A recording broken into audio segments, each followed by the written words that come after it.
Hello बच्चों।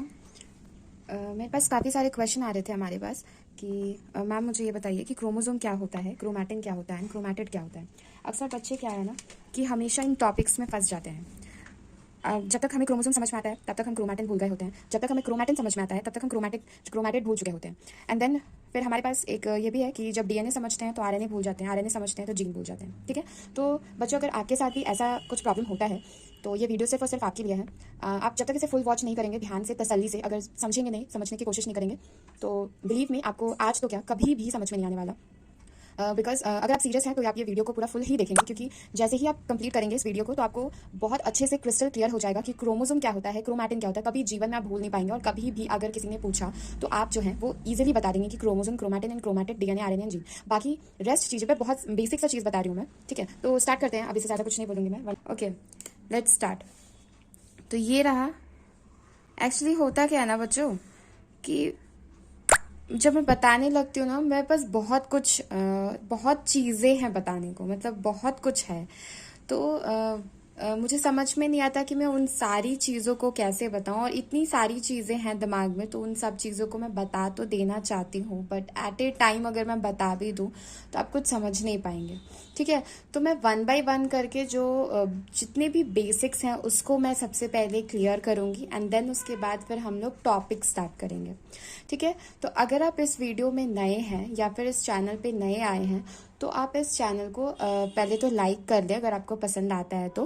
And अगर आप वीडियोस को वॉच करना चाहते हैं और जितने भी आपके डाउट्स हैं, जितने भी बेसिक्स आपको प्रॉब्लम होता है, ये सारा जो पर्पस है ना वो हमारा नीट का, नेट का, वॉट एवर, जितना भी लाइफ साइंस से रिलेटेड जितना भी बेसिक्स है वो सारा का सारा कुछ मैं यहाँ पे क्लियर करने वाली हूँ।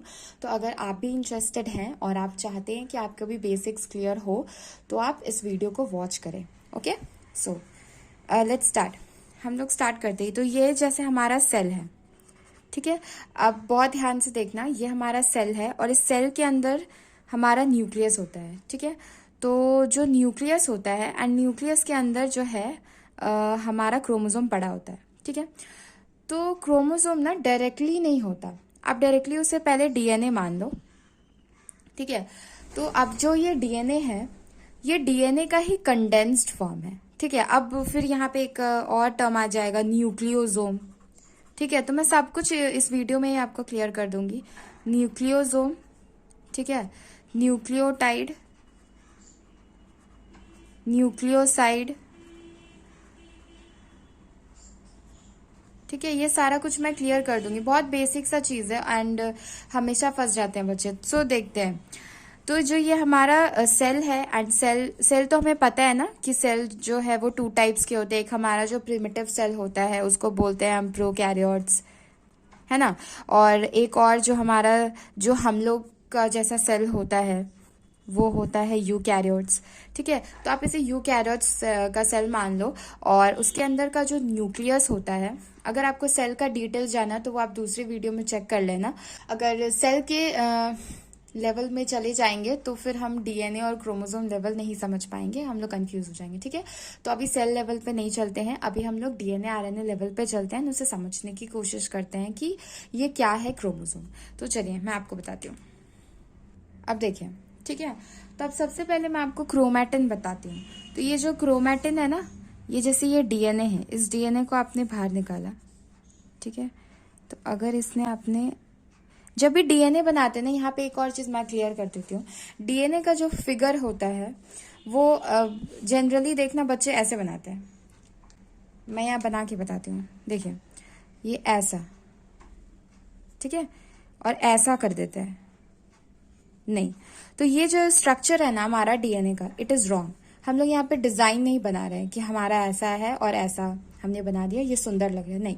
हमें डिजाइन नहीं बनाना है, हम लोग स्ट्रक्चर बनाते हैं। तो स्ट्रक्चर हमारा जो डीएनए का होता है वो इंडिकेट करना चाहिए कि वो कैसा हमारा डीएनए का स्ट्रक्चर होता है। तो यहाँ पे ये जो साइन है ये नहीं बता रहा है कि ये जो डीएनए है वो कैसा है।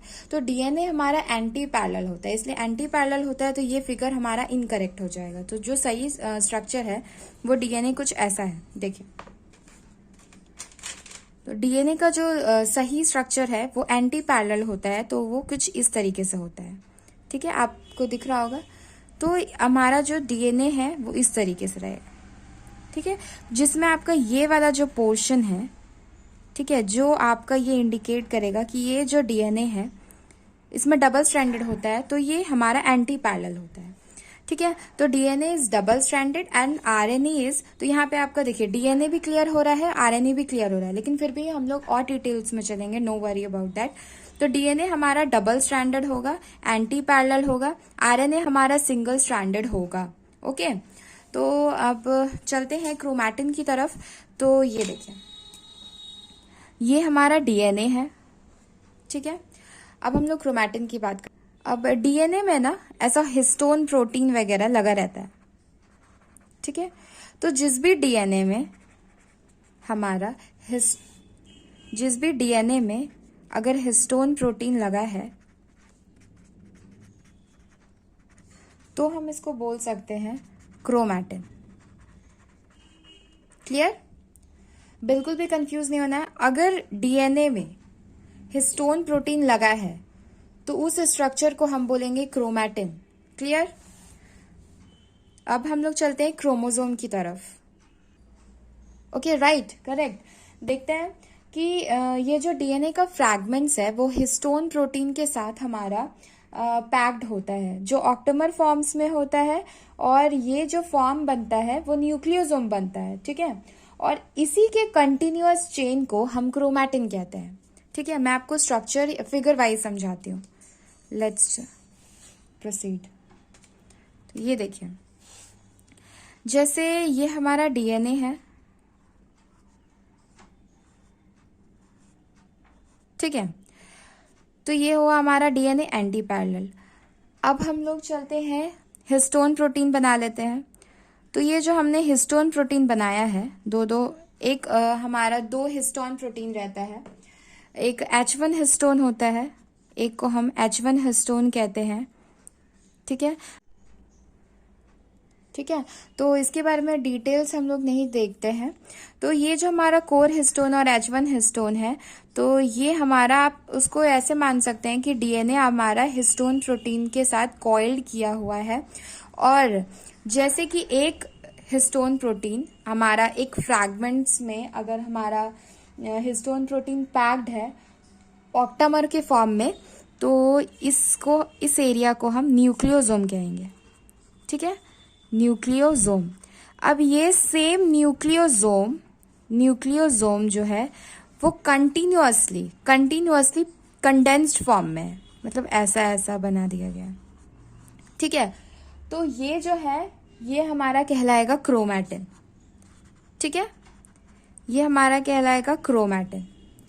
अब यही क्रोमैटिन जब अब सेल जाता है डिवीजन के लिए, इवन माइटोसिस और मियोसिस, किसी भी डिवीजन के लिए अगर सेल अगर डिवीजन के लिए जाता है, तो यही जो क्रोमैटिन है वो अपना क्रोमैटिन जो है वो क्रोमोसोम, ये और ज्यादा डेंस हो जाएगा। जैसे न्यूक्लियोसोम डेंस हुआ तो क्रोमैटिन बनाया, अब क्रोमैटिन और ज्यादा डेंस हो जाएगा तो ये क्रोमोसोम का ऐसा स्ट्रक्चर बना लेगा अपने आप को, ठीक है।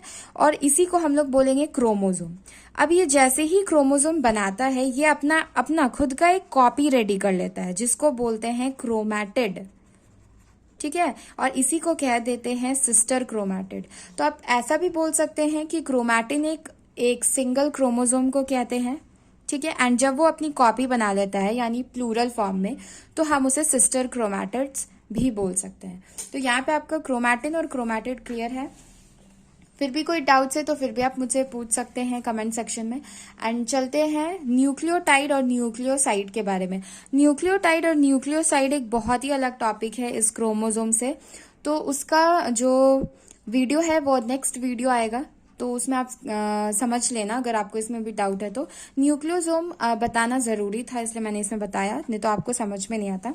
अब मैं आपको डीएनए, आरएनए और जीन के बारे में बताती हूँ। तो ये जो हमारा डीएनए है एंटी पैरेलल, ठीक है। अब हमारा ये जो डबल स्ट्रैंड है ना, तो जब भी रेप्लिकेशन होता है, आपने प्रोसेस तो देखा होगा ना कि डीएनए जो है वो आरएनए बनाता है ना, और आरएनए जो है वो प्रोटीन बनाता है, ठीक है। और ये पूरे साइकिल को हम सेंट्रल डोग्मा कहते हैं, ठीक है। सेंट्रल डोग्मा कहते हैं। अब डीएनए से डीएनए जब बनाता है तो उसे डीएनए रेप्लिकेशन कहते हैं, ठीक है। डीएनए से आरएनए बनाता है तो हम उसे ट्रांसक्रिप्शन कहते हैं, ठीक है। आरएनए से जब प्रोटीन बनाता है तो हम उसे ट्रांसलेशन कहते हैं, क्लियर। अब मैं आपको डीएनए और आरएनए के बारे में बता रही थी।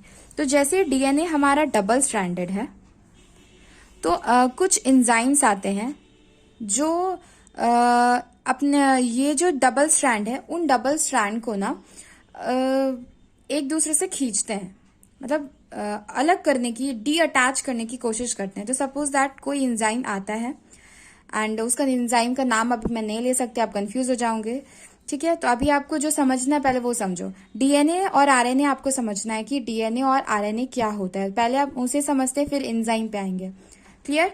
तो देखिए, तो ये जो है वो अपना डी अटैच करने की कोशिश करता है, तो आपका जो डीएनए है वो कुछ इस तरीके से बन जाता है, ठीक है। तो अब यहां पे क्या होता है, यहां पे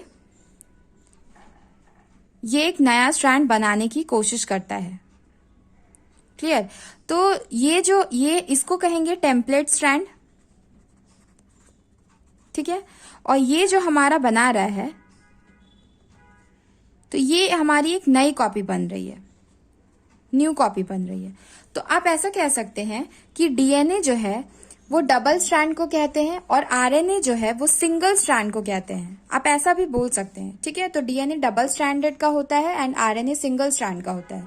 और जो जीन होता है, डीएनए पे जो कोडिंग की जाती है, उस एक को हम लोग जीन कहते हैं, समझे। आपने जेनेटिक कोड भी पढ़ा होगा, ATGC, AUGC पढ़ा है। अगर नहीं पढ़ा है तो सारे लेक्चर्स को मैं रिवील कराऊंगी, सारे लेक्चर्स मैं यहाँ पे अपलोड करूंगी, आप सब 1 बाय 1 करके देख लेना, सारा जितना भी बेसिक्स है सब कुछ क्लियर हो जाएगा, ओके। सो आई होप कि आपको ये वीडियो समझ में आया होगा। अगर सच में समझ में आया है तो प्लीज एक लाइक हिट बटन आप लाइक कीजिए, ताकि मुझे भी समझ में आए कि मेरे एफर्ट्स जो हैं वो सही जगह लग रहे हैं, और नहीं लग रहे हैं तो आप उसे अनलाइक भी कीजिए, ताकि मुझे ये समझ में आएगा कि अब मैंने जो एफर्ट्स अभी लगाए हैं उसमें भी कुछ और बाकी है, एंड जिसकी वजह से मुझे ये पता चलेगा कि मुझे और ग्रो करना है या इसी डायरेक्शन में चलना है। तो प्लीज इस चीज के लिए आप मुझे बताएं ताकि मैं भी समझ पाऊं, ठीक है। और अभी आपके लिए भी बहुत हेल्पफुल चीजें मैं बहुत कुछ शेयर करने वाली हूँ। तो अगर आप चाहते हैं कि आप भी अपडेट रहना, तो इस चैनल पे बने रहे, जितने भी बेसिक्स होंगे वो सब कुछ क्लियर हो जाएगा, ठीक है। लाइफ साइंस का ही ये पूरा चैनल है, एंड लाइफ साइंस से रिलेटेड मैं आपको बहुत कुछ बताने वाली हूँ। ऐसी बहुत सी बेसिक सी चीजें जो आप हमेशा पढ़ते वक्त आपको बहुत ज्यादा प्रॉब्लम क्रिएट करता होगा कि नहीं ये कैसे हो गया, ये डीएनए तो आप भूल जाएंगे, तो मैं सारा टिप्स एंड ट्रिक्स सब कुछ शेयर करूंगी, ओके। सो आई होप कि आपको ये वीडियो समझ में आया होगा। Thank you.